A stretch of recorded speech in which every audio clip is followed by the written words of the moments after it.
സംഖ്യാപുസ്തകം അദ്ധ്യായം 2.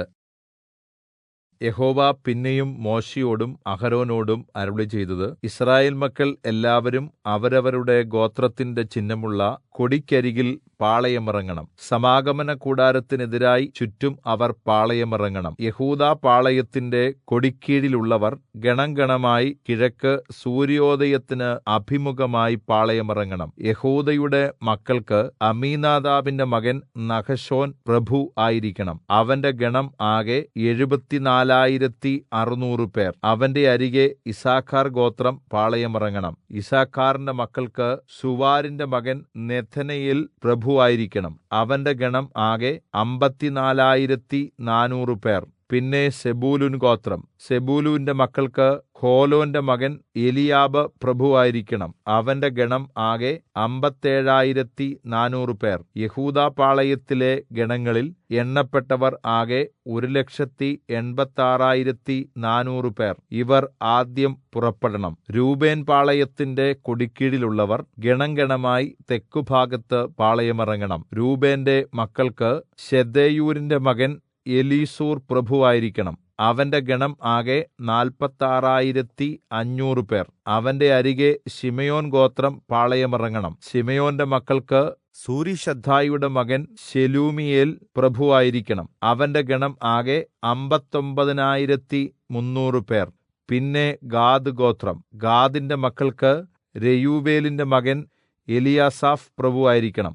അവന്റെ ഗണം ആകെ 45,650 പേർ. രൂബേൻ പാളയത്തിലെ ഗണങ്ങളിൽ എണ്ണപ്പെട്ടവർ ആകെ 1,51,450 പേർ. അവർ രണ്ടാമതായി പുറപ്പെടണം. പിന്നെ സമാഗമനകൂടാരം പാളയത്തിന്റെ നടുവിൽ ലേവ്യരുടെ പാളയവുമായി യാത്ര ചെയ്യണം. അവർ പാളയമിറങ്ങുന്നത് പോലെ തന്നെ അവരവരുടെ കൊടിക്കരികിൽ യഥാക്രമം പുറപ്പെടണം. എഫ്രയീം പാളയത്തിന്റെ കൊടിക്കീഴിലുള്ളവർ ഗണംഗണമായി പടിഞ്ഞാറെ ഭാഗത്ത് പാളയമിറങ്ങണം. എഫ്രയീമിന്റെ മക്കൾക്ക് അമ്മീഹൂദിന്റെ മകൻ എലീശാമ പ്രഭു ആയിരിക്കണം. അവന്റെ ഗണം ആകെ 40,500 പേർ. അവന്റെ അരികെ മനശ്ശെ ഗോത്രം പാളയമിറങ്ങണം. മനശ്ശെയുടെ മക്കൾക്ക് പെദാസൂരിന്റെ മകൻ ഗമലിയേൽ പ്രഭുവായിരിക്കണം. അവന്റെ ഗണം ആകെ 30,200 പേർ. പിന്നെ ബെന്യാമീൻ ഗോത്രം പാളയമിറങ്ങണം. ബെന്യാമീന്റെ മക്കൾക്ക് ഗിദെയോനിയുടെ മകൻ അബീദാൻ പ്രഭുവായിരിക്കണം. അവന്റെ ഗണം ആകെ 35,400 പേർ. എഫ്രയീം പാളയത്തിലെ ഗണങ്ങളിൽ എണ്ണപ്പെട്ടവർ ആകെ 1,08,100 പേർ. അവർ മൂന്നാമതായി പുറപ്പെടണം. ദാൻ പാളയത്തിന്റെ കൊടിക്കീഴിലുള്ളവർ ഗണംഗണമായി വടക്കെ ഭാഗത്ത് പാളയമിറങ്ങണം. ദാന്റെ മക്കൾക്ക് അമ്മീശദ്ദായിയുടെ മകൻ അഹീയേസർ പ്രഭുവായിരിക്കണം. അവന്റെ ഗണം ആകെ 60,700 പേർ.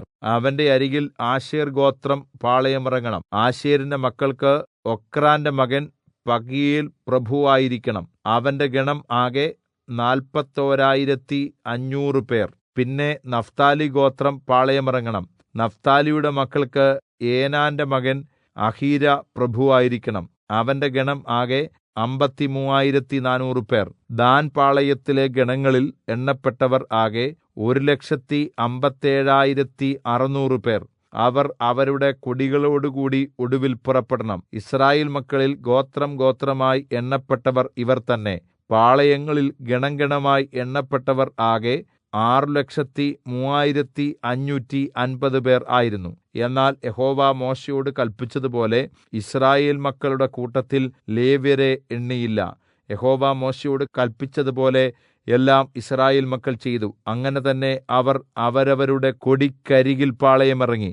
അങ്ങനെ അവർ കുടുംബം കുടുംബമായും കുലം കുലമായും പുറപ്പെട്ടു.